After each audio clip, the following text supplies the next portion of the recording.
El año 2009, como ustedes saben, es el Año Internacional de la Astronomía y en el Instituto Balseiro hemos organizado una cantidad de actividades para unirnos a esta celebración mundial.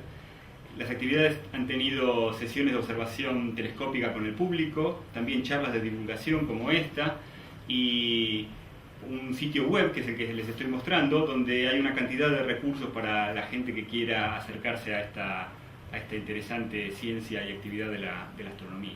La celebración del Año Internacional de la Astronomía se centra alrededor de la figura de Galileo Galilei, quien hace casi exactamente 400 años, a fines de noviembre del año 1609, tomó uno de los instrumentos que estaba construyendo para vendérselos a la ciudad de Venecia y lo dirigió al cielo.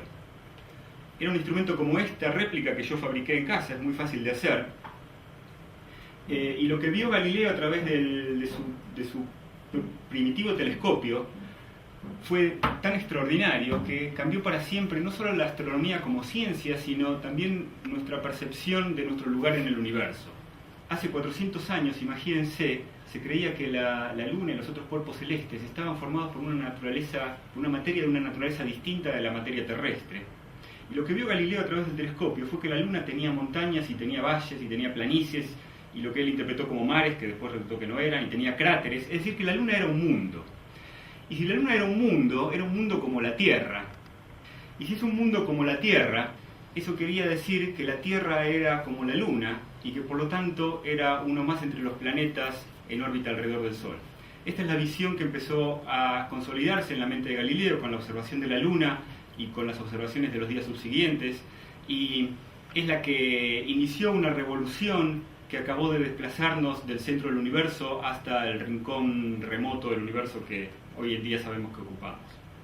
Galileo empezó a promocionar el copernicanismo, la doctrina de que la Tierra no estaba en el centro del universo, empezó a escribir libros sobre el tema, inclusive libros en italiano, y esto le trajo muchísimos problemas. Galileo fue procesado, pero bueno, en fin, esta es la historia de Galileo, que se la contarán en algún otro momento. Hoy lo que quiero es que hablemos de astronomía, no de la historia de Galileo, y un poco lo que quiero mostrarles es la astronomía no como ciencia, sino como, les dije más al principio, como una interpretación de nuestro lugar en el universo. Y entonces les quiero mostrar un poco la astronomía que se puede hacer desde la calle, sin necesidad de instrumentos sofisticados, y que puede hacer cualquiera simplemente prestando atención y estando alerta a los eventos que ocurren a nuestro alrededor. Y como hizo Galileo, quiero que empecemos con la Luna. La Luna es un objeto extraordinario desde varios puntos de vista. Es extraordinario porque, en primer lugar, porque es el objeto de lejos más brillante del cielo nocturno. Es extraordinariamente más brillante que cualquier otro objeto, que las estrellas, que los planetas en el cielo de la noche. Pero también por varias cosas más. La Luna, como sabemos, tiene la particularidad de cambiar de aspecto de manera periódica a lo largo de un ciclo que dura aproximadamente un mes, como vemos aquí, donde vemos una secuencia de fotos montada como una película que muestra la cara cambiante de la Luna a lo largo de un periodo que se llama una lunación y que dura casi un mes. Y vemos también las fotografías que muestran las distintas fases de la Luna. Hay varias cosas interesantes para ver en estas diapositivas. En primer lugar, vemos cómo la Luna va pasando por fases crecientes a través del cuarto creciente para llegar finalmente a la luna llena, y después por fases menguantes, pasando por un cuarto menguante hasta llegar a la luna nueva que desaparece en el resplandor del sol. En la película se ve también otras cosas interesantes. Por empezar, vemos que se balancea, ¿no? Que hay un balanceo así de la luna. Miren, aquí tenemos un modelo de la luna. Vemos que parece acercarse y alejarse, y también que parece balancearse. Esos movimientos son reales, son más complicados de explicar. El hecho de que parezca acercarse y alejarse se debe a que la órbita de la Luna es ovalada, no es redonda alrededor de la Tierra, de manera que a veces está más cerca y a veces está más lejos, y el balanceo también es real. Pero lo más obvio, de todos modos, es el cambio de fase, el cambio de aspecto. El cambio de aspecto se debe a la geometría de la órbita alrededor de la Tierra. Aquí tenemos un modelo de la Tierra y un modelo de la Luna en una escala aproximadamente real. Fíjense qué chiquita que es la Luna, ¿no? En realidad es un poco más chiquita todavía que este modelo. Fíjense, comparada con Sudamérica, por ejemplo. La Luna es como un continente de la Tierra. A esta escala la Luna tendría que estar a 6 metros del globo terrestre para representar la distancia a la que se encuentra en la realidad. Pero bueno, lo vamos a hacer un poco más cerca. La Luna se mueve alrededor de la Tierra, como estábamos diciendo, de esta manera. Imagínense que el Sol está iluminando desde aquí. Como se ve en la diapositiva, con la iluminación lateral del Sol, siempre hay una mitad de la Luna iluminada y una mitad oscura. Una mitad de la Luna es de día y una mitad es de noche, al igual que en la Tierra. Hay una mitad diurna de la Tierra y una mitad nocturna de la Tierra. Lo mismo pasa en la Luna. Cuando la Luna se encuentra entre la Tierra y el Sol, desde la Tierra observamos la mitad oscura de la Luna, la mitad nocturna de la Luna. Si estuviéramos parados en la Luna en ese momento, estaríamos observando la mitad diurna de la Tierra. De manera que las fases de la Tierra y de la Luna están opuestas. Cuando la Luna está entre la Tierra y el Sol, que es la Luna nueva, y vemos la parte nocturna de la Luna, desde la Luna veríamos la Tierra llena, el hemisferio diurno. Cuando la Luna está del otro lado, siempre con el Sol viniendo de este lado, desde la Tierra veríamos su mitad diurna, que es la Luna llena, y si estuviésemos en la Luna veríamos la Tierra nueva, el lado oscuro de la Tierra. Y en las posiciones intermedias vemos las distintas fases crecientes y menguantes. Esta geometría de la órbita de la Luna alrededor de la Tierra explica por qué vemos siempre estas fases cambiantes de la Luna a medida que da vueltas alrededor de la Tierra. También vemos siempre la misma cara de la Luna desde la Tierra. Eso se debe a otro efecto, a la interacción gravitatoria que ha bloqueado el movimiento de la Luna en su órbita. Es un efecto más sutil que está relacionado con el fenómeno de las mareas que la Luna provoca en la Tierra. Esta geometría de la órbita de la Luna alrededor de la Tierra alcanza para explicar otro fenómeno muy interesante que fue explicado satisfactoriamente por primera vez por Galileo, de nuevo, usando su telescopio. En las fases cercanas a la Luna nueva se puede ver lo que se ve en esta diapositiva, que se llama luz cenicienta. Vemos muy brillante la parte diurna de la Luna iluminada por el Sol, pero la parte nocturna está en sombras, también se ve ligeramente iluminada. ¿Y a qué se debe esta luz? Si está en la parte no iluminada por el Sol. Galileo interpretó correctamente este fenómeno de la siguiente manera. Fíjense, es muy sencillo de entender. Si tenemos el Sol iluminando de este lado, como decíamos, ilumina la Luna de este lado y también la Tierra de este lado. La Tierra es muy brillante, es mucho más brillante que la Luna. En primer lugar porque es más grande, es mucho más grande que la Luna, pero también porque está cubierta de nubes y las nubes son blancas, de manera que refleja mucha luz del Sol. Toda esta luz del Sol del lado diurno de la Tierra se refleja hacia el espacio y una parte de esta luz ilumina la parte nocturna de la Luna. Y a su vez esta luz en parte se refleja nuevamente hacia la Tierra. De manera que lo que estamos viendo en la luz cenicienta es la luz del Sol doblemente reflejada una vez en la Tierra y una segunda vez en la Luna. Esto lo interpretó Galileo por primera vez hace 400 años.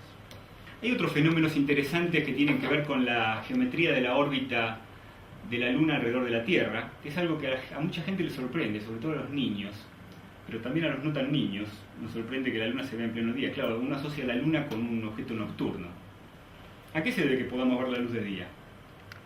Bueno, aquí tenemos de nuevo la representación de la Luna en órbita alrededor de la Tierra. Ahora vemos el Sol viniendo, en la diapositiva vemos el Sol viniendo desde arriba. Fíjense que es la media tarde en la posición señalada, que es la de Bariloche. La línea que separa el día de la Tierra de la noche de la Tierra es la línea del atardecer y del amanecer, de manera que en esa posición estamos en la media tarde en Sudamérica. Y cuando la Luna está en cuarto, en esa posición que está dibujada, que forma un ángulo recto con la dirección hacia el Sol, vemos perfectamente la Luna en el cielo de la tarde en la fase de cuarto creciente. Tanto los cuartos crecientes como los cuartos menguantes pueden verse así a pleno día. Otro fenómeno interesante que se debe a la geometría de la órbita de la Luna alrededor de la Tierra son los eclipses de Luna y de Sol.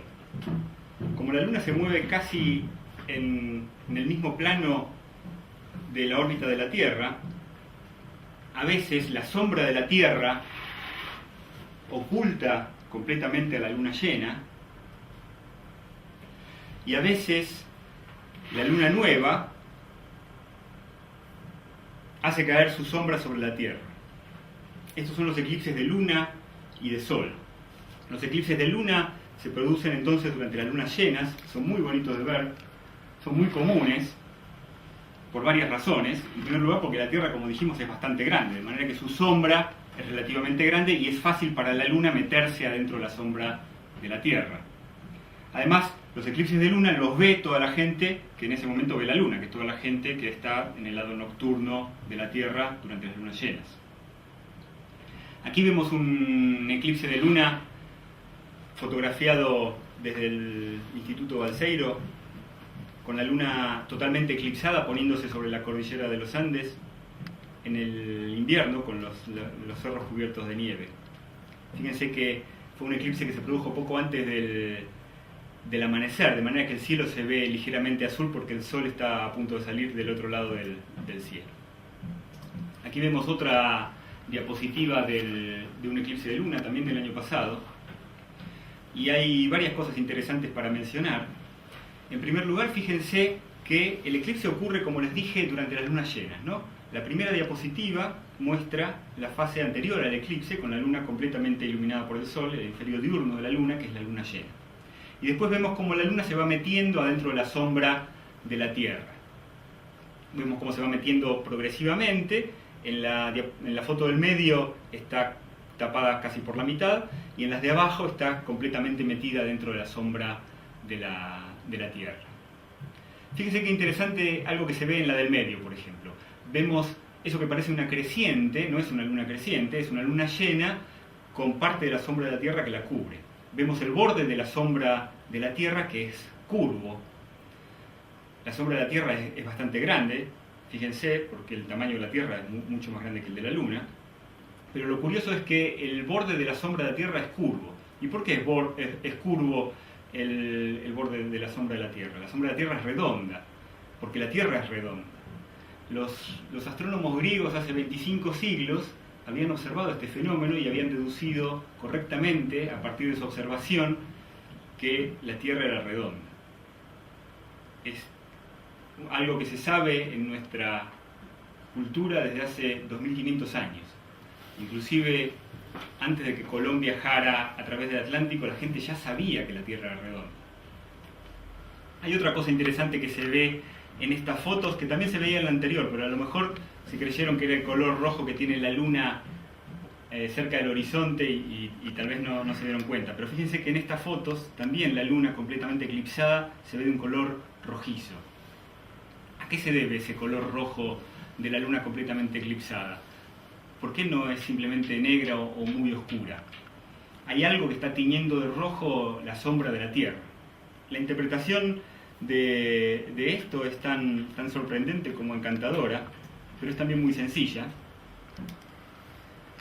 Fíjense, aquí estamos parados cerca de la Luna durante un eclipse total de Luna, de manera que la Tierra está entre nosotros y el Sol. No estamos parados exactamente en la Luna porque si no, no se vería el Sol, estamos más bien un cachito en órbita, de manera que vemos aparecer el Sol detrás del limbo de la Tierra. Desde la Luna, como es la Luna llena, es la Tierra nueva, y vemos el hemisferio nocturno de la Tierra, con las luces de las ciudades. Del otro lado, del lado del Sol, está el hemisferio diurno de la Tierra. ¿Y qué es lo que separa el día de la Tierra de la noche en la Tierra? Son los amaneceres y los atardeceres. Uno está acostumbrado a experimentar el amanecer y el atardecer solamente del lugar donde está parado, pero constantemente, en cualquier lugar de la Tierra, hay amaneceres y atardeceres. Y durante un eclipse total de luna, desde la luna, se ve una corona rojiza de amaneceres y atardeceres que tiñe de rojo la sombra de la Tierra, y esta luz roja es la que ilumina la luna durante el eclipse total. Esto fue fotografiado por primera vez recién este año por uno de los robots que está en órbita alrededor de la Luna, una sonda japonesa, que sacó la fotografía que también vemos aquí, donde se ve asomándose el Sol detrás del limbo de la Tierra y la corona de luz que rodea la Tierra en todos sus amaneceres y sus atardeceres. Del otro lado de la órbita de la Luna se producen, como dijimos, los eclipses de Sol durante las lunas nuevas. Durante los eclipses de Sol, la Luna está exactamente entre la Tierra y el Sol, de manera que su sombra se proyecta sobre la superficie de la Tierra. Son mucho más raros, en primer lugar porque la Luna es bastante chiquita, como dijimos, de manera que es más difícil que su sombra caiga sobre algún lugar de la Tierra. Y en segundo lugar porque la gente que ve el eclipse es la gente que está debajo de la sombra de la Luna. Los eclipses de Sol son raros, pero son muy hermosos. Hay eclipses parciales, que no son tan raros como los totales. Vale la pena verlos también. Aquí vemos un eclipse solar parcial sobre Bariloche. Fíjense que esa pequeña creciente que se ve en la foto detrás de las nubes, que parece una luna creciente, es la parte brillante del Sol, el disco del Sol, velado un poco por las nubes, que está siendo cubierto parcialmente por la silueta de la Luna. La próxima vez que tengan la suerte de estar en un eclipse parcial de Sol, vale la pena hacer el siguiente experimento, mirar un poco hacia el otro lado, no hacia el Sol, sino hacia el lado opuesto, y utilizar el follaje de un árbol o de una planta o un tejido que uno pueda extender para hacer una sombra sobre una pared o sobre el piso. Y se ve lo siguiente, fíjense en la sombra que se ve en las paredes, que parecen unas medialunitas. Esas medialunitas son la imagen del Sol eclipsado. La luz que pasa a través de los intersticios del follaje o del tejido que uno extienda forma esas pequeñas imágenes del Sol. Por supuesto se puede hacer también un día que no hay eclipse, ¿no? Y lo que se ve es una imagen del disco completo del Sol, pero es más divertido hacerlo durante un eclipse. Es el mismo fenómeno de la cámara oscura, ¿no? Cuando uno con una caja de zapatos hace un agujerito por una punta y recorta una ventana en el otro extremo y pone un papel de calcar, se puede usar esto como una primitiva cámara fotográfica sin lente, en la cual se crea una imagen con la luz que entra a través del intersticio. Los eclipses totales de Sol son mucho más raros. Tenemos la suerte de que se produzcan gracias a una extraordinaria casualidad. La Luna es 400 veces más chiquita que el Sol, pero se encuentra 400 veces más cerca. De manera que en el cielo tienen exactamente el mismo tamaño. Así que durante los eclipses solares, cuando la Luna pasa delante del Sol, el disco de la Luna tapa exactamente al disco del Sol. Cuando ocurre esto, la Luna tapa la parte más brillante del Sol y se ve una parte del Sol que normalmente no se ve, porque es mucho más tenue, que es una especie de atmósfera extendida que se ve en esta diapositiva, que se llama la corona del Sol. La corona es una atmósfera formada por gases ionizados, gases con cargas eléctricas, de manera que el campo magnético del Sol, que tiene un campo magnético como la Tierra, pero mucho más intenso, la ordena, la acomoda en estos filamentos que se ven en las fotografías. Es un fenómeno dinámico, cada eclipse de Sol es distinto, y además a veces se lo ve moverse inclusive mientras uno está observando el eclipse. Es algo muy, muy hermoso de observar, pero bastante raro, como les dije. Por suerte va a haber unos cuantos eclipses interesantes en nuestra región del mundo. Tengo algunos calculados aquí. Fíjense, el primero interesante es en el invierno del año que viene. Es un eclipse total en el sur de la Patagonia. Lamentablemente es en invierno, así que probablemente esté nublado. Así que no sé si vale la pena irse hasta allí. Va a ser parcial desde nuestra región. Pero después hay otros interesantes. En el 2017 hay uno anular que cruza la Patagonia.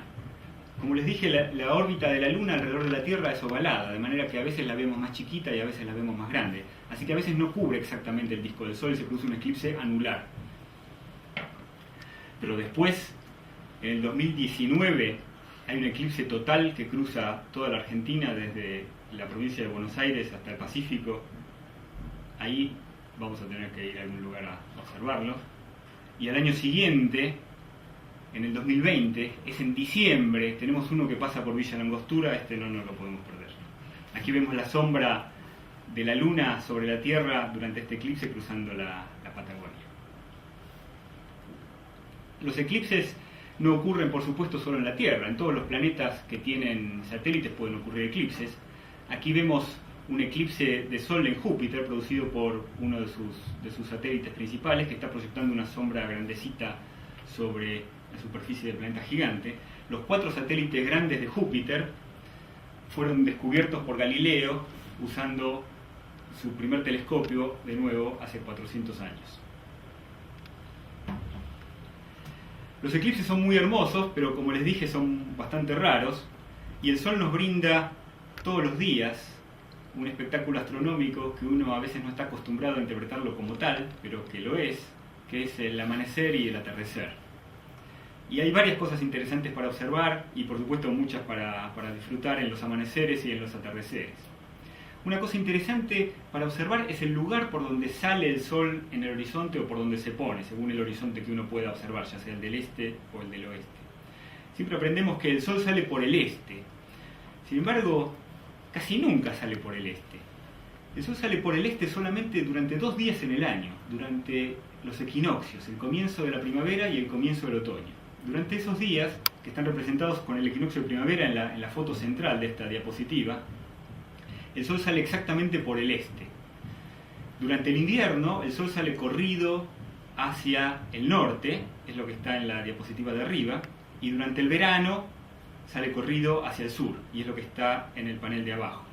Las fotos de arriba y de abajo están sacadas durante los solsticios, que son el comienzo del invierno y el comienzo del verano, y son los días en que el Sol sale más corrido hacia el norte y más corrido hacia el sur. Y sale bastante corrido, como pueden ver. Cuánto se corre depende, por supuesto, en qué lugar de la Tierra uno se encuentre. Y bueno, como ustedes saben, la explicación de este fenómeno del corrimiento del punto de salida del Sol en el horizonte se debe a que la Tierra está inclinada en su órbita alrededor del Sol. Imaginemos la Tierra en órbita alrededor del Sol moviéndose en un plano horizontal, paralelo al piso, y la Tierra está inclinada respecto de este plano. Su eje está inclinado respecto a la vertical. Esto no es un capricho del fabricante del globo terráqueo, sino que es realmente así, son unos 23 grados inclinados respecto de la vertical. De manera que, como vemos en la diapositiva, donde está representada la Tierra en 3 momentos de su órbita, en el verano, en el invierno y en la primavera, vemos que durante el verano del hemisferio sur, el hemisferio sur de la Tierra está inclinado hacia el Sol, de manera que la dirección hacia el Sol está corrida hacia el sur.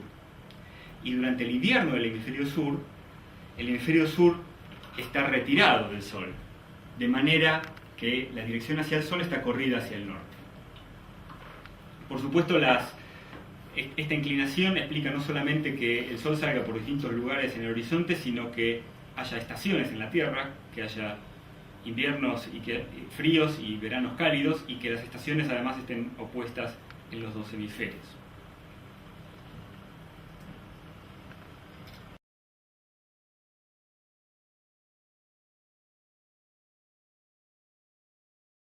El Sol es una estrella, y sabemos mucho del Sol porque está muy cerca, pero por supuesto no es la única estrella. Durante una noche oscura, sin luna y despejada, podemos ver varios miles de estrellas, y en el cielo existen muchas más, por supuesto. Como Galileo descubrió de nuevo hace 400 años con su primer telescopio, hay muchas más estrellas que las que podemos ver a simple vista. Las estrellas brillan todo el tiempo, de noche y de día. Esto también a veces nos sorprende. Las mismas estrellas que brillan de noche también están brillando de día, simplemente que no las vemos por el brillo que tiene el Sol durante el día.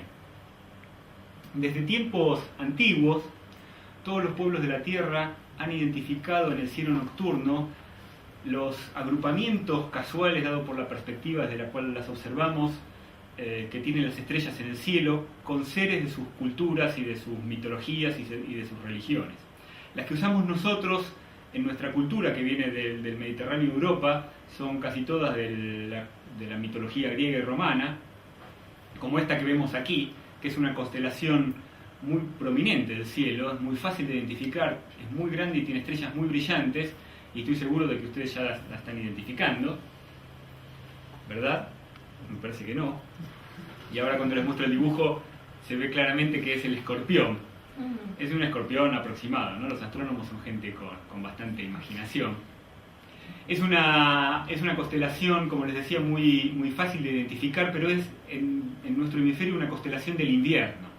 De manera que como en invierno hace frío y uno no va de campamento, no está acostumbrado a ver esta constelación que es tan fácil de identificar. Nosotros conocemos mejor las constelaciones de nuestro verano, como esta que vemos aquí, la constelación de Orión, donde hay 3 estrellas que todo el mundo sabe reconocer, que son las 3 Marías,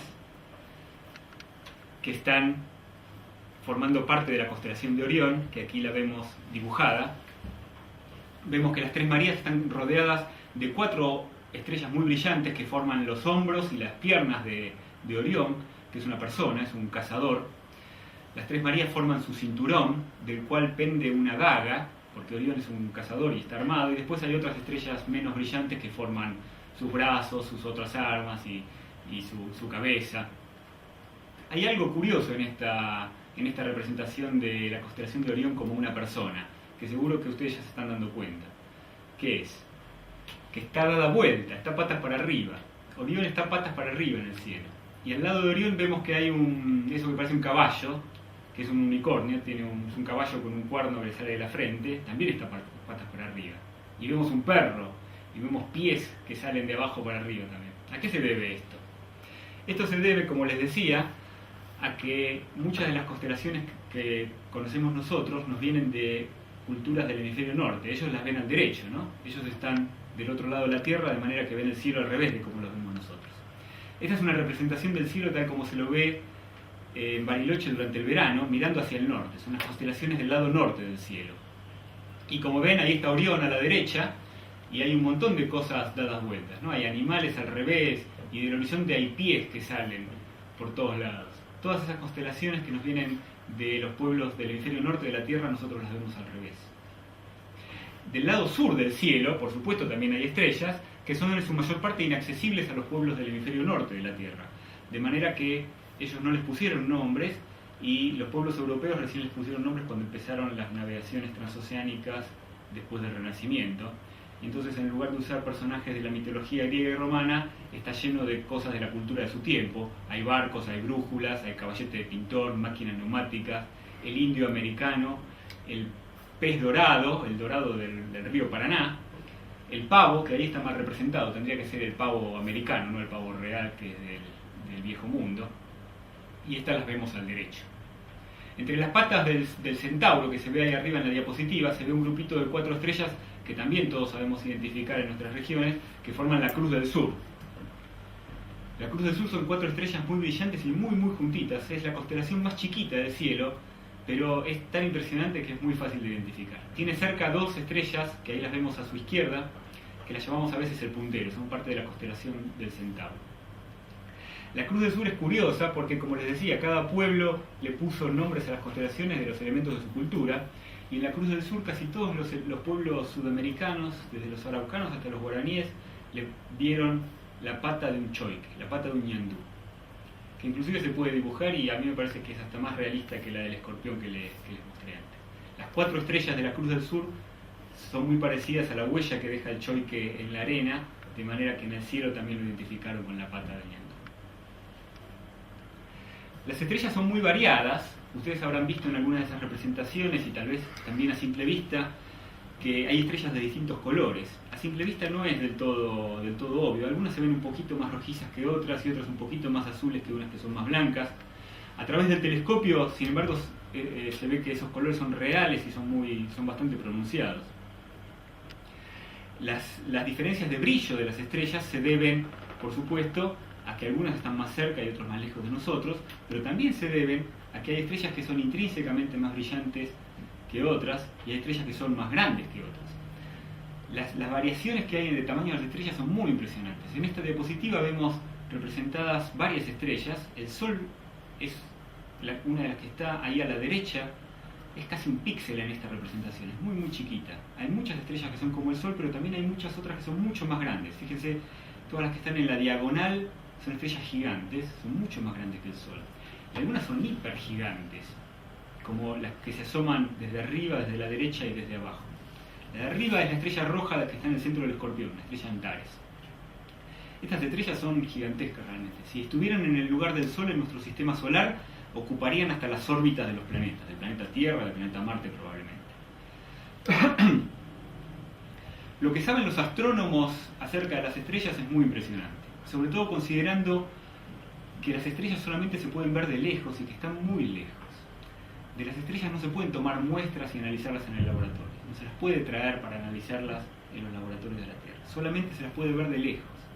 Y sin embargo, lo que sabe la ciencia moderna es impresionante. Es realmente uno de los grandes logros de la ciencia del siglo XX, el modelo de funcionamiento de las estrellas. Los astrónomos saben dónde nacen las estrellas, cómo nacen, cómo se forman, cómo empiezan a brillar, por qué brillan, durante cuánto tiempo brillan, si lo hacen intensamente y viven rápidamente vidas cortas y terminan sus vidas explotando de manera impresionante, o si queman sus combustibles de manera lenta y viven vidas larguísimas y acaban infladas como estas estrellas hipergigantes.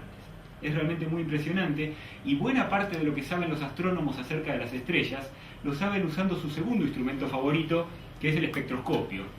Acá tengo unos espectroscopios caseros, que son instrumentos muy fáciles de hacer, inclusive más fáciles de hacer que los telescopios caseros. Tienen un tubo oscuro con un par de agujeros, una ranura por donde entra la luz, un tubo por donde se mira, y adentro está puesto un pedazo de CD. El CD, como ustedes habrán visto, descompone la luz en los colores del arco iris. Esto le permite a los astrónomos analizar la luz de las estrellas y hacer una cantidad de deducciones de su composición química, por ejemplo, de su movimiento, si tienen planetas o si tienen otras compañeras estelares, de si tienen campos magnéticos y de qué intensidad son estos campos magnéticos. Cuando los astrónomos miran a las estrellas a través del espectroscopio, se ven estos arcoíris tan particulares que se ven en esta diapositiva, que son arcoíris con una especie de código de barras, ¿no? Con líneas oscuras, con colores faltantes. El que está abajo de todo es el de nuestro Sol, que tal como fue observado hace 200 años por el inventor de este instrumento, un físico alemán llamado Joseph Fraunhofer. Por supuesto, los que se usan en el laboratorio son mucho más exactos que los que se pueden hacer en casa, pero estos son suficientemente buenos como para ver en la luz del Sol las líneas esas que observó Fraunhofer. Distintas estrellas tienen distintas líneas y, como les decía, el arreglo de líneas oscuras y de líneas brillantes depende de la fuente de la luz, y eso permite hacer el análisis químico, el análisis del movimiento, el análisis de los campos magnéticos. Muchas estrellas viven sus vidas solitas como nuestro Sol, pero muchas otras están en el espacio organizadas en sistemas más o menos grandes que existen realmente en el espacio tridimensional, no como las constelaciones, que son un efecto de observarlas desde la Tierra. Estos sistemas se llaman cúmulos estelares y son estrellas que están en interacción gravitatoria moviéndose unas alrededor de otras. Hay de dos tipos fundamentalmente, están representados los dos en esta diapositiva. Los que están en el centro, el que está en el centro y arriba, fíjense, se llama las Pléyades. Es visible a simple vista como 6 o 7 estrellitas muy chiquitas en la constelación de Tauro, un poco al oeste de la constelación de Orión, y mucha gente también las conoce. Se conoce como las Pléyades o las 7 hermanas o los 7 cabritos. Tiene también una ligera nebulosidad que en las fotografías aparece. Estos cúmulos se llaman cúmulos abiertos, tienen a lo sumo algunos centenares de estrellas. Son estrellas de reciente formación, se han formado todas juntas. Después vamos a hablar un poco de cómo se forman estas estrellas. Son muy hermosos para observar tanto en binoculares como en telescopios. Y después hay otros cúmulos, como el que está abajo en el centro en esta diapositiva, que tienen forma de globulitos, son como copitos de algodón, son mucho más grandes que los cúmulos abiertos, se llaman cúmulos globulares. Tienen estrellas de un tipo distinto, fíjense que se ven como más blancas y más rojas que las del cúmulo abierto, que parecen más azules. Son estrellas muy antiguas, son sistemas enormes, a veces hasta de 1 millón de estrellas, y todas las galaxias, como la nuestra, tienen aproximadamente, las galaxias grandes, tienen un centenar de cúmulos globulares en órbita alrededor de ella. Todas las estrellas, todas las que vemos a la noche, las que vemos solitas como el Sol y las que integran los cúmulos estelares, tanto los abiertos como los globulares, forman parte de un inmenso sistema de estrellas que se llama la galaxia de la Vía Láctea, o simplemente la Vía Láctea, que recibe su nombre de esa franja nebulosa que vemos cruzar el cielo en las noches muy oscuras, que todos estamos familiarizados a verla.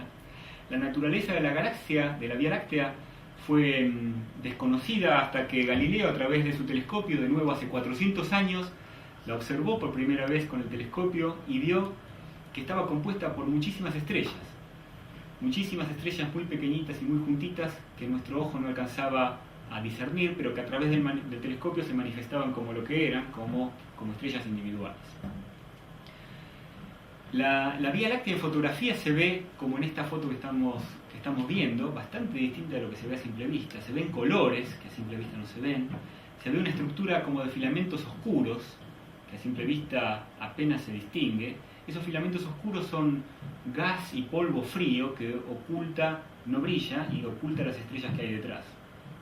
Las manchas de color son manchas producidas por gas y polvo brillantes, del cual vamos a hablar en un ratito. Y lo que se ve fundamentalmente son muchísimas estrellas. Muchísimas estrellas en nubes y nubes de estrellas.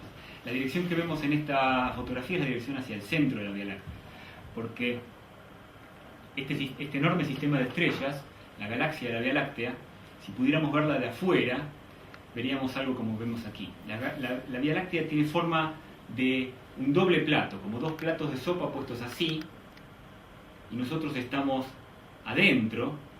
Entonces en la dirección del disco de los platos, la dirección del plano de los platos, vemos esa franja densa de estrellas que es la Vía Láctea en el cielo. Y si pudiéramos verla de afuera, veríamos lo que estamos viendo en esta diapositiva. Desde arriba veríamos que tiene esta estructura con brazos espirales y una barra central. Acá imagínense que lo que estamos viendo no son estrellas individuales. La Vía Láctea es una galaxia grande, tiene centenares de miles de millones de estrellas. Y lo voy a decir de nuevo porque no es fácil de asimilarlo. Son centenares de miles de millones de estrellas, de manera que no están representadas en esta representación artística. Lo que vemos ahí, pintado de color azul, son nubes de estrellas. La barra central, fíjense que son estrellas de un color distinto, son mucho menos azules, son más rojizas, son estrellas antiguas, como las de los cúmulos globulares. Nuestro Sol está ni siquiera en uno de los brazos grandes, está en un lugar lo voy a señalar. Nuestro Sol está aquí, en este bracito secundario, que se llama el brazo de Orión, no en este brazo grande, sino en este bracito secundario. Más o menos a 2/3 del camino que hay desde el centro de la galaxia hasta el borde, en un lugar bastante alejado de las partes centrales de este sistema.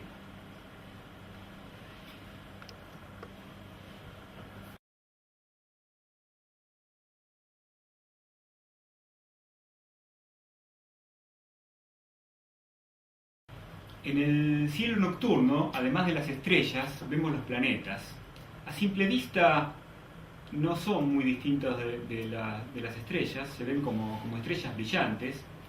Recién, de nuevo, Galileo, hace 400 años, con su telescopio, pudo ver que la naturaleza de los planetas era distinta que de las estrellas, ¿no? Los planetas a través del telescopio se ven como pequeños disquitos, mientras que las estrellas se ven como puntos. Pero lo más curioso sobre los planetas en el cielo es algo que ya los pueblos antiguos habían observado, y es que no se mueven como las estrellas. Mientras las estrellas se mueven todas juntas, un poquito de noche a noche y dando una vuelta alrededor de todo el año, los planetas tienen movimientos aparentemente más caprichosos. Hoy sabemos que todos los planetas están en órbita alrededor del Sol como la Tierra, y como el plano de las órbitas de los planetas y la Tierra es el mismo, en el cielo los vemos moverse siempre en una franja cercana a la proyección de la órbita de la Tierra en el cielo, que se llama la eclíptica, que está representada en esta diapositiva con esa línea rosada.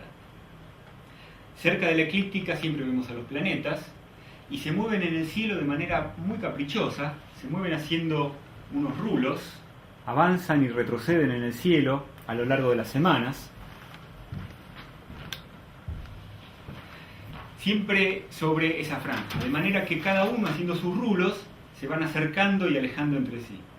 Cuando se acercan entre sí es muy lindo de observar, se llaman conjunciones planetarias, son particularmente bonitas cuando se las ve en el cielo del amanecer o del atardecer, son muy fáciles de fotografiar también. A veces se juntan varios planetas y la Luna, que también se mueve en un plano aproximadamente igual al de la eclíptica, de manera que se ven varios planetas y la Luna, como en esta diapositiva en la que se ven Venus, Júpiter y la Luna. Si la miran medio de costado parece una carita triste. los ojos formados por los planetas Venus y Júpiter y la boca triste formada por la creciente de la Luna. Aquí se ve también abajo el paisaje del Cerro Catedral detrás de Bariloche. Los planetas, por supuesto, hoy sabemos que son mundos. Algunos son parecidos a la Tierra, otros son muy distintos. En nuestro sistema solar hay 8 planetas grandes. Hay 4 planetas parecidos a la Tierra, rocosos, de un tamaño pequeño, grande como la Tierra, pero pequeños comparados con los gigantes. Son Mercurio, Venus, la Tierra y Marte. Marte quedó un poco separadito en esta diapositiva, está ahí cerca del centro. Estos son los 4 planetas rocosos del sistema solar. Y después hay 4 planetas gigantes, formados principalmente de gas, o de gas y de hielos, que son Júpiter, Saturno, que es el que tiene esos enormes y hermosos anillos, Urano y Neptuno. Todos ellos se pueden ver fantásticamente a través de los telescopios. El planeta Júpiter con esas franjas de nubes que lo cruzan, y el planeta Saturno con los anillos que lo rodean, y el color azul de Urano y de Neptuno, y el color rojo de Marte con algunos detalles de su superficie que se pueden ver a través del telescopio. Estos son los 8 planetas principales, y por supuesto hay muchos cuerpos menores en el sistema solar. Están los satélites, como la Luna, que es el satélite de la Tierra, es el único satélite de la Tierra. Los planetas gigantes tienen muchísimos satélites, tienen docenas de satélites. Algunos son inclusive más grandes que el planeta Mercurio. Y después hay una cantidad de objetos menores en el sistema solar. Son destacables los asteroides. Ustedes saben que entre la órbita de Marte, que es el más exterior de los 4 planetas terrestres e interiores del sistema solar, y Júpiter, que es el más interior de los 4 planetas gigantes y exteriores del sistema solar, que están representados en esta diapositiva, con esta película, hay un enjambre de asteroides. Son cuerpos menores, como planetitas. La gran mayoría de ellos son los que están pintados de amarillo en esta película, son los que forman el cinturón principal de asteroides, que es más que como un cinturón, es como una rosca. Fíjense cuando la película se inclina, forma una rosca que se mueve por encima y por debajo de la órbita de los planetas. También hay otros que tienen órbitas más raras, como los que están pintados de verde en esta película. Si se fijan en la posición de Júpiter, van a ver que hay un enjambre de verdes por delante de Júpiter y un enjambre de verdes por detrás de Júpiter. Son los asteroides griegos y los troyanos de Júpiter. Están los troyanos adelante y los griegos corriéndolos atrás, como en la Ilíada. Se conocen hoy en día casi 500.000 de asteroides, y hasta hace no muchos años esto más o menos agotaba la población del sistema solar. Estaban los planetas grandes, los asteroides, los ocasionales cometas y nada más. Sin embargo, hace unos 15 años empezaron a descubrir nuevas cosas, y nos desayunamos con que nuestro sistema solar tiene un segundo cinturón de asteroides más allá de la órbita de Neptuno, que es el más exterior de los planetas gigantes y externos del sistema solar. Ahora la escala de la representación en esta diapositiva ha cambiado. Fíjense que la órbita de Júpiter es la que vemos más adentro ahora, es la que veíamos más afuera en la película anterior, y la que vemos más afuera ahora, pintada de azul, es la órbita de Neptuno, el último de los 8 planetas a partir del Sol. Y por fuera de Neptuno hay otro enjambre, que están pintados de amarillo. Los astrónomos no están muy de acuerdo en qué nombre ponerle. Se llama o el cinturón de Kuiper, o objetos transneptunianos, o asteroides transneptunianos. Son muchísimos, recién se han empezado a descubrir. El primero de ellos se descubrió en la década del 20 del siglo pasado, y es el que durante buena parte de nuestras vidas conocimos como el planeta Plutón. Es el más brillante de los transneptunianos, por lo tanto fue el primero en ser descubierto, y como el segundo se descubrió recién, casi 100 años después, Plutón quedó clasificado como planeta durante muchísimo tiempo. Lo mismo pasó con los primeros asteroides, ¿no? El primer asteroide en ser descubierto, el asteroide Ceres, que se descubrió a principios del siglo XIX, fue clasificado como un planeta.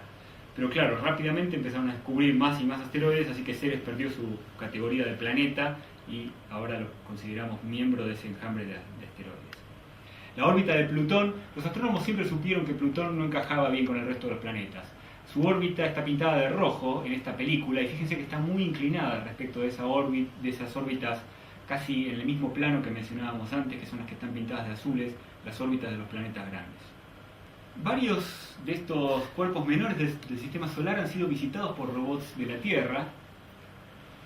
Ninguno de los grandes, si bien hay una sonda que está en viaje hacia Ceres y Vesta actualmente, pero varios de los medianos han sido visitados por robots. Tienen aspecto rocoso, como se ve en estas fotografías, son realmente fotografías tomadas cerca de ellos. Algunos tienen pequeños satélites, como ese que está en el medio, que se llama Ida, tiene forma de papa, cubierta de cráteres. Tiene en órbita un pequeño asteroide que se llama Dáctilo, que se ve ahí también en la misma fotografía. También vemos a Phobos y Deimos, que son los satélites de Marte, que son asteroides capturados por Marte. En el ángulo de arriba a la derecha vemos núcleos cometarios. Algunos núcleos de cometas también han sido visitados por sondas robóticas. Los japoneses mandaron un robot a visitar el asteroide Itokawa hace poco. Mandaron, por supuesto, a visitar uno que tenía el nombre de un astrónomo japonés. Es uno de los asteroides pequeños y tiene un aspecto bastante distinto de los medianos, que tienen esa superficie rocosa. Los asteroides más chiquitos, como este Itokawa, que tiene apenas 500 metros de punta a punta, es como imagínense, una pequeña colina, ¿no? Y tiene aspecto realmente como de colina. Parece una pila de piedras y escombros y arena, sostenidos entre sí solamente por la poca gravedad que generan ellos mismos y que no es suficiente para apretarlos lo suficiente y convertirlos en roca como en los más grandes. No se sabe realmente mucho de los asteroides, es algo que los astrónomos todavía están estudiando, sobre todo de los del segundo cinturón. Se sabe que no son rocosos, que son fundamentalmente de hielo, más parecidos a los cometas. Es posible que algunos de los cometas vengan de ese cinturón de objetos transneptunianos. Y nos falta hablar de los cometas. Algunos tienen órbitas regulares, se han quedado a vivir, digamos, entre los planetas cercanos al Sol, y son famosos, como el cometa Halley, por ejemplo. Pero hay otros que son ocasionales y llegan de manera inesperada. No se sabe mucho de los cometas, son bastante misteriosos, no se sabe de dónde vienen, no se sabe muy bien qué los manda a visitar las regiones interiores del sistema solar. Se conjetura que existen enormes poblaciones de núcleos cometarios aún más allá del cinturón de Kuiper, en una nube más o menos esférica que está a enormes distancias, casi a un año luz de las regiones internas del sistema solar, y que eventualmente, por alguna perturbación que no se sabe muy bien qué puede ser, el paso de alguna estrella hace muchísimo tiempo, pueden empezar a caer hacia el Sol. Los núcleos cometarios, como les decía, están hechos fundamentalmente de hielo, de manera que cuando se acercan a las regiones calientes del Sol, estos hielos se calientan, se funden y se forman como geysers en la superficie de los cometas. Los vapores que salen de estos geysers forman una atmósfera que se llama la coma del cometa, y el viento solar la empuja y forma la famosa cola de los cometas.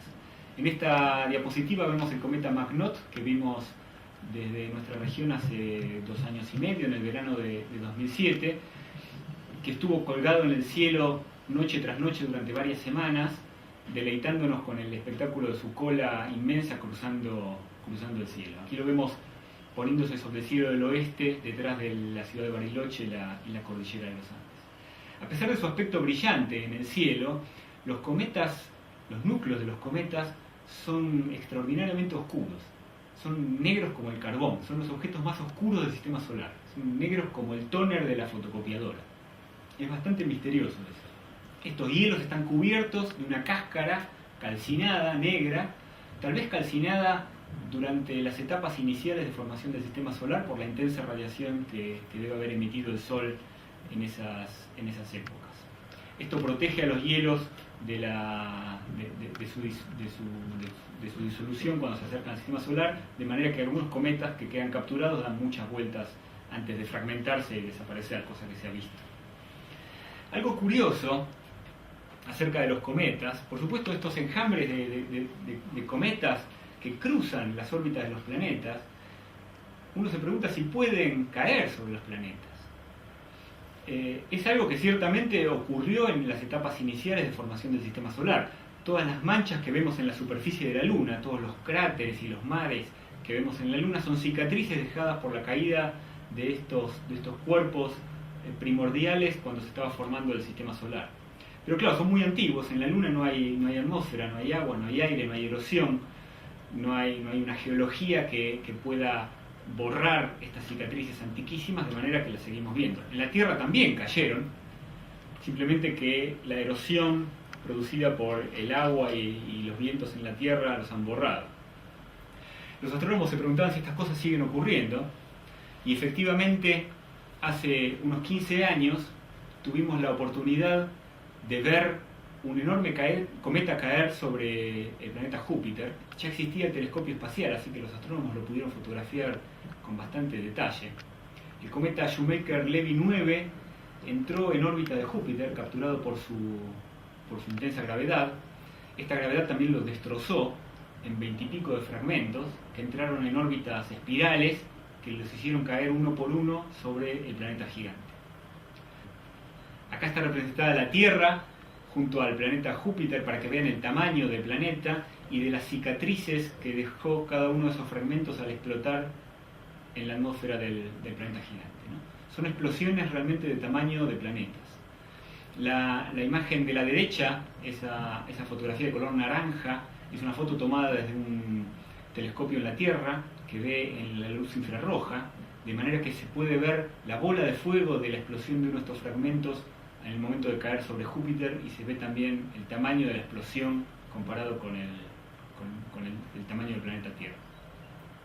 Son cosas muy impresionantes y uno se pregunta si pueden ocurrir en planetas como la Tierra. Los astrónomos lo que hacen es rastrear todos los cuerpos que intersecan la órbita de la Tierra, los tienen catalogados, los siguen, de manera de poder descubrir si alguno puede caer en la Tierra.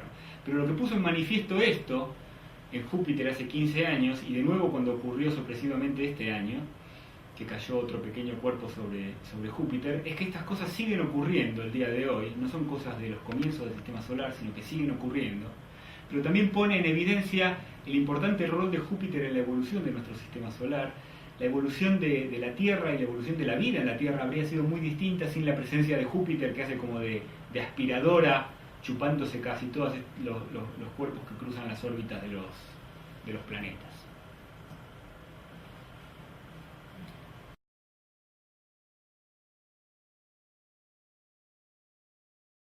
Vamos a hablar un poco ahora del espacio profundo, de los objetos que existen más allá de nuestro sistema solar. Ya mencionamos a las estrellas, que forman parte de este enorme sistema de la Vía Láctea, y mencionamos que las estrellas nacen en la Vía Láctea.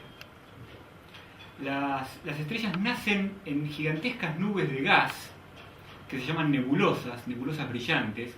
Muchas de ellas están representadas en estas fotos. Son muy hermosas de observar en el telescopio, no son difíciles de fotografiar.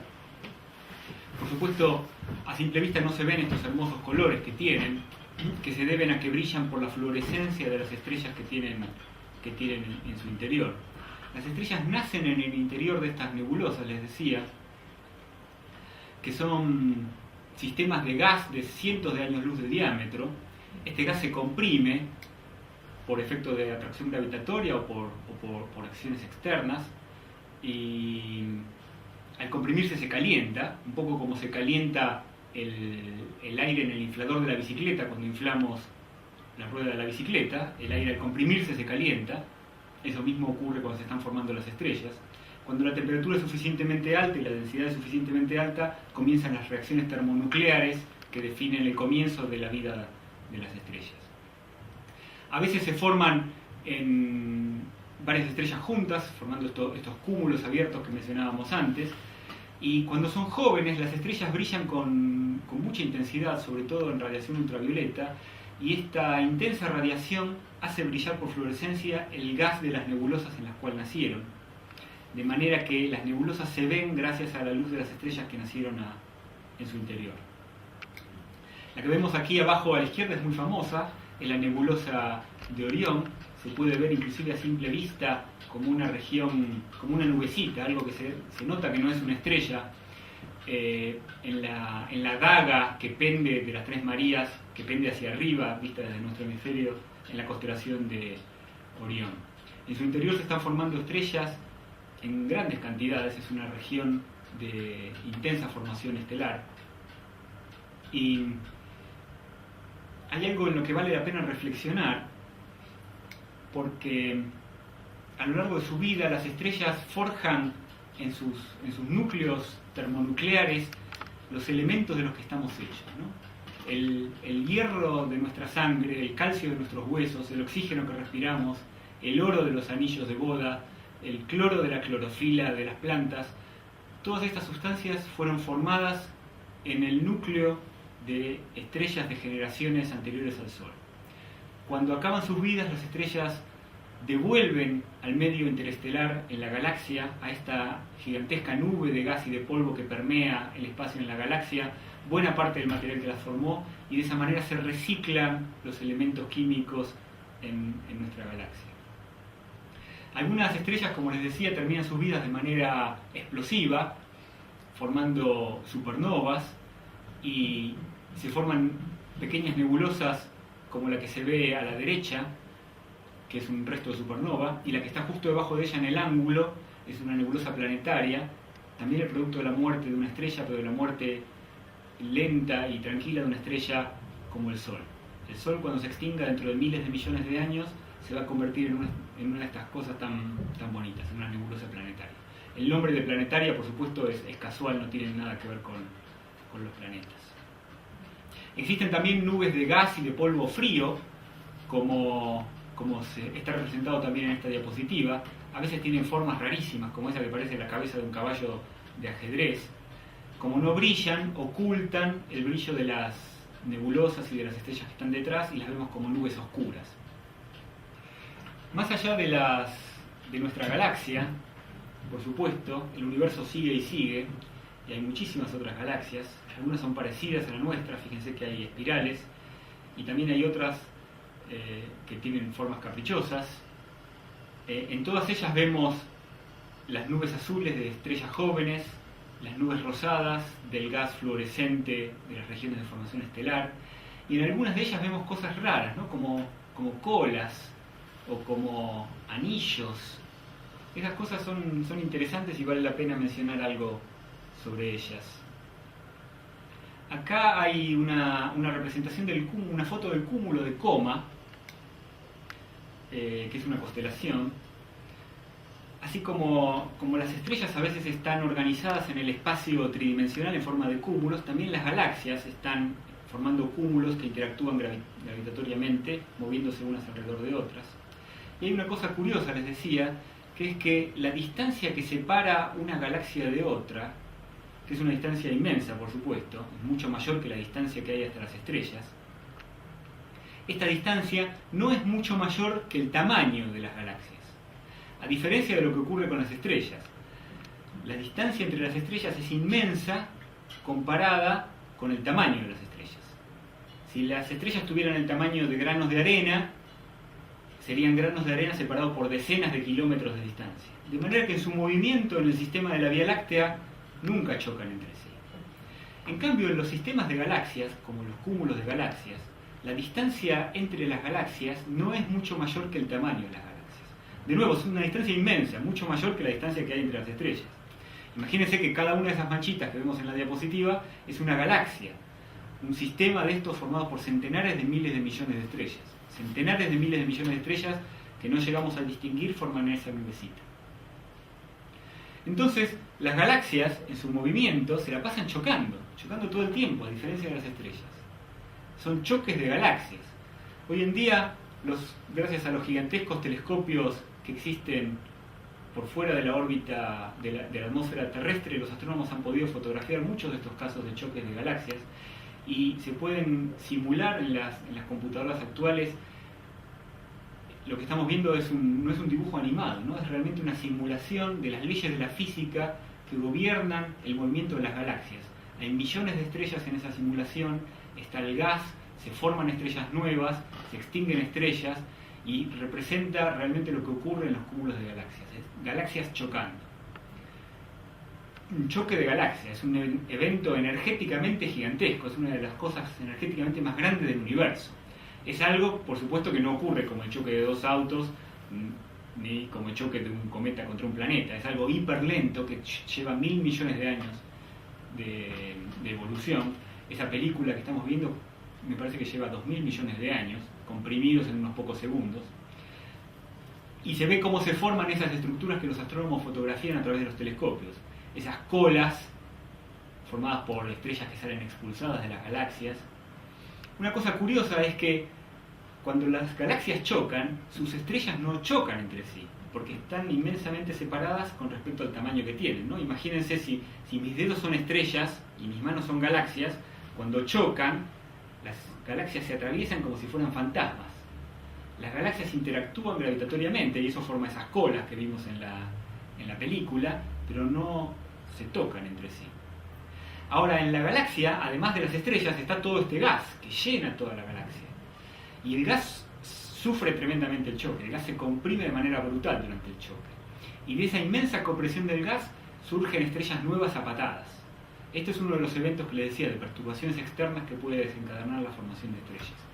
Y en galaxias que están en colisión, como la que se ve aquí en esta fotografía, se ven dos núcleos, ¿no? Son dos galaxias que están en el proceso de colisión, y se ven enormes regiones de formación estelar. Todas esas regiones de color celeste son estrellas nuevas, y las inmensas nubes de color rosado son las nubes donde se están formando estrellas nuevas. Y también se ven estos filamentos de gas distorsionados por el efecto de la colisión. Y bueno, ¿qué hay más allá? Y las galaxias siguen y siguen. Los increíbles telescopios que existen hoy en día, que tienen espejos de 10 metros de diámetro o que están puestos directamente en órbita terrestre por fuera del efecto perturbador de la atmósfera, han fotografiado directamente estrellas hasta el borde del universo visible. Han hecho exposiciones como esta, que se llama un campo ultra profundo. Lo que se hace es seleccionar un pedazo chiquitito del cielo donde no haya ninguna estrella o muy poquitas estrellas, de manera de poder hacer una exposición fotográfica muy prolongada y que la luz de las estrellas no la vele. Muy prolongada, de días o de meses de duración. De esta manera se pueden sacar fotografías como esta. Esto que parece un campo estrellado es un campo de galaxias. Es el universo de las galaxias. Galaxias hasta donde literalmente alcanza la vista, hasta el borde del universo visible. Cada uno de estos sistemitas, que los más grandes vemos la estructura que tienen, algunos como nuestra Vía Láctea, pero los más chiquititos ni siquiera vemos su estructura. Pero cada uno de ellos es un sistema de centenares de miles de millones de estrellas, con sus centenares de miles de millones de planetas y satélites y cometas, hasta el borde del universo visible. Como la luz se propaga con una velocidad finita, cuanto más lejos miramos, más antiguo es lo que vemos. De manera que estas fotografías, además de mirar a lo lejos en el universo, miran hacia el pasado del universo. Son verdaderas máquinas del tiempo para conocer cómo era el universo hace muchísimo tiempo. Y estas fotografías ven el universo como era cuando tenía apenas el 10% de su edad actual, cuando tenía algunos cientos de millones de años de edad hace miles de millones de años.